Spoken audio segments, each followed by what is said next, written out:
Direto da redação. Esse tempo fechado, há risco de chuva, há risco ainda de ventos, queimadas, porque ou você vai ter vento ou você tem queimadas. E nesse momento o governo do Rio de Janeiro ele mantém equipes mobilizadas para acompanhar os efeitos desse ciclone do Rio Grande do Sul, que tem reflexos aqui no estado do Rio de Janeiro.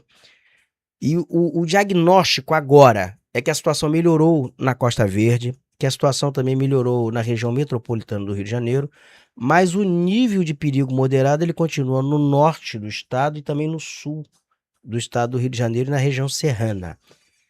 E a Defesa Civil ela orienta para que os moradores nessas áreas permaneçam atentos às mudanças repentinas de tempo e tem um gabinete de crise. A Defesa Civil montou um gabinete de crise para monitorar toda essa situação. Necessário, né? Você vai conferir agora as informações na reportagem do Vladimir Platonov e também do Jackson II.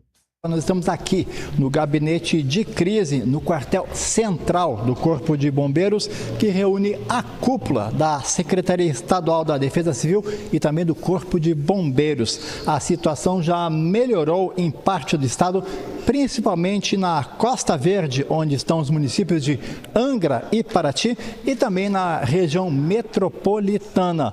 Porém, nas demais regiões do Rio, como o norte e o sul do estado e também na região serrana, o nível de perigo continua moderado. Ou seja, toda a população nessas regiões que aparecem em laranja no mapa lá atrás, elas devem permanecer atentas. Estou aqui com o Coronel Sarmento, ele que é chefe do Estado-Maior-Geral do Corpo de Bombeiros, que vai nos explicar melhor qual é o quadro agora e o que nós podemos esperar para as próximas horas e também para amanhã. Boa noite, Coronel. O que a população do Rio de Janeiro pode esperar e o que deve fazer nas próximas horas e também no dia de amanhã? Com relação aos ventos, agora nós não temos mais essa preocupação. Os ventos se deslocaram para a região norte do estado, já estão saindo inclusive. A nossa preocupação maior são com os incêndios florestais, que hoje chegamos a ter mais de 170 acionamentos. No momento estamos com 12 incêndios acontecendo no estado do Rio de Janeiro. O mês de agosto, né, se nós compararmos com o ano passado, nosso dado histórico, nós estamos com quase o dobro de acionamentos. Iremos chegar a quase o dobro. Julho tivemos o dobro de acionamentos em relação ao ano passado. Mas a gente, nesse momento, a umidade do ar está um pouco melhor. A tendência é que melhore nas próximas horas. Para amanhã, nós não temos possibilidade de chuva. Poucas rajadas ao final do dia, mais próximo ao litoral. Então, o cenário para amanhã, a nossa maior preocupação continua sendo o risco de incêndios florestais. Agora, Coronel, a população e as prefeituras também não devem baixar a guarda, principalmente nesses municípios que aparecem lá no mapa em laranja. A região metropolitana, que a Costa Verde melhorou, mas as prefeituras devem continuar atentas. Sim, esse é o momento, a gente não pode, de maneira alguma, a população precisa estar atenta aos avisos da Defesa Civil, aos alertas, né? Em momento algum a gente tem que ficar sempre permanecer alerta e as orientações da Defesa Civil dos seus municípios e a Defesa Civil do Estado. Agora, esse tipo de alerta climático, de fenômeno, ele é cada vez mais comum. Vocês conseguiram montar essa sala, esse gabinete de crise em pouco tempo. Como é que o senhor define a reação das instituições aqui do Estado para esse fenômeno climático? O Estado é muito bem organizado. Nosso comandante-geral, o secretário de Defesa Civil, determinou a instalação desse gabinete de crise. O que nós prontamente temos esse treinamento, esse protocolo. Então, as equipes, a alta cúpula do Corpo de Bombeiros é acionada e nós seguimos o protocolo e acompanhamos de perto a evolução dos eventos, tomamos as atitudes, as decisões mais rápidas junto às agências e aquilo que nós devemos utilizar em situações como essa. Porta Nova, Yara, esse foi o Coronel Sarmento, que ele é chefe do Comando Geral do Corpo de Bombeiros. Ele está comandando toda essa situação e, como nós dissemos, a população não deve baixar a guarda ainda, principalmente nessas regiões que nós falamos. Nós preparamos uma reportagem sobre como foi o dia de hoje, que foi um dia diferente e um dia tenso, em que os cariocas foram acordados já às 5 da manhã com alertas. Vamos ver a reportagem. Se na quarta-feira passada muita gente foi pega de surpresa com o vendaval no Rio de Janeiro, dessa vez foi diferente. A Defesa Civil emitiu alertas para os celulares dos moradores até o começo da tarde, o primeiro às 5 horas da manhã. Os ventos derrubaram algumas árvores pela manhã, como essa que caiu em cima de um carro na Tijuca. Com o passar das horas, a mobilização aumentou. O governo do estado decretou ponto facultativo a partir de 1 da tarde, mesma hora em que a capital entrou no estágio 3 de alerta, na escala que vai até 5. A prefeitura também recomendou a volta para casa antecipada. Muitas empresas liberaram os funcionários mais cedo e transportes públicos como o metrô e o trem adiantaram o horário de pico para dar conta da demanda. É mais complicado porque o povo fica agitado, né? Eu levo de boa, tranquilo. Não tem por que ficar nervoso. Não vai resolver nada, então é esperar mesmo. A gente fica apreensivo, né? Porque toda hora um alerta, toda hora alguém comentando, aí ficamos um pouco apreensivas só. O governo suspendeu as aulas da rede estadual e alguns municípios adotaram a mesma medida de forma preventiva. No início da tarde desta sexta-feira, os pátios estavam vazios. Locais turísticos como o Parque Nacional da Tijuca e o Cristo Redentor foram fechados. Nos aeroportos do Galeão e do Santos Dumont foram registrados ventos de aproximadamente 65 km por hora no começo da tarde. Os voos não foram interrompidos. Além dos ventos, a cidade do Rio enfrentou forte calor hoje.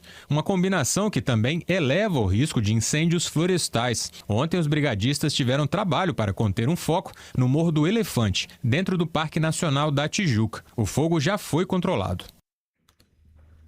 Fabrício, você veja ali que desde quinta-feira da semana passada, o que a Defesa Civil no Rio de Janeiro fez foi monitorar, foi alertar. Então, na sexta-feira, adotou medidas assim mais drásticas, suspendeu aulas, o governo suspendeu aulas em escolas por precaução. Porque, na verdade, há uma precaução em função do que aconteceu há 2 semanas, uma semana, quando você viu caixa d'água voando de cima de prédio, caindo em Nova Iguaçu, quando você viu vento, rajada de vento derrubando árvores na zona sul do Rio de Janeiro, arrastando pessoas na zona sul do Rio de Janeiro. Em prédios, fazendo construção. Então, agora, qualquer sinalização em termos de previsão do tempo, os governos eles estão logo acionando. E o Rio de Janeiro, a Prefeitura do Rio de Janeiro, é interessante a gente salientar isso, ela tem um protocolo. Ela definiu um protocolo para períodos de cheia, período de enchente, período de chuvas intensas, períodos de seca, período de calor intenso. Então tem todo um protocolo e tem um alerta, tem o chamado Alerta Rio. Quando o Alerta Rio aciona, então ali ele alerta, na verdade, a cidade, ele alerta os órgãos da Prefeitura, Defesa Civil, todos os órgãos da Prefeitura, a Rio Luz, todos entram em alerta, tem os telefones para acionar para emergência, as secretarias, e dali então há um protocolo. Você tem um protocolo também do Estado do Rio de Janeiro, a Defesa Civil do Estado do Rio de Janeiro também tem, você viu ali um centro de monitoramento, e tem um protocolo. E esses protocolos, eles são importantes, porque eles acionam com antecedência. Não espera acontecer, não é? Rio de Janeiro tem essas regiões que são muito, como é que fala, atingidas, né? E isso mexe. Às vezes está chovendo na Tijuca, mas não está chovendo em Botafogo. Mas ao mesmo tempo a Tijuca ali está causando transtorno. E é uma cidade grande. Olha lá, o alerta lá que eles informam direitinho. Então você recebe mensagem por celular. Isso é um aplicativo, você baixa o aplicativo, não é isso? Isso, você recebe mensagens também por e-mail. Enfim, eles tentam localizar você de alguma forma para te orientar, para tomar cuidado naquela determinada região. Aí você ali tá acionado, olha, não vai por aí, corta, Exatamente. Se tá chovendo, chove muito na Tijuca, então, olha, ali você viu Nova Iguaçu. Aquilo ali foi uma tragédia. Isso aí foi vento de 100 quilômetros. Você imagina que aquilo cai na hora. Cabeça de alguém, destrói? Foi muita sorte. Um carro por isso da que pede vida. pra ficar em casa. Olha a altura que caiu essa caixa d'água.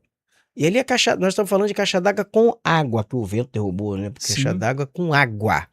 Então isso é um piso, isso aí viralizou nas redes sociais. Nova Iguaçu. Nova Iguaçu. O pessoal que estava no Cristo Redentor nesse dia aí foi uma doideira. O pessoal teve que se Aliás, agarrar. o vídeo nas nossas redes sociais bombou, né? Que mais de 500 mil visualizações. Exatamente. Quase vai bater 1 milhão de visualizações. Aquele vídeo que está que está nas nossas redes sociais. As Então, pessoas, isso aí os foi o Rio de turistas Janeiro na semana passada, foi o Rio de Janeiro esse final de semana ainda sob alerta, e o Rio de Janeiro agora ainda sob alerta, o estado do Rio de Janeiro, algumas regiões do estado do Rio de Janeiro. Se não é para chuva intensa, se não é para vento, é para queimada. Quando não está chovendo, o sol está quente, tem queimada, tem mato seco.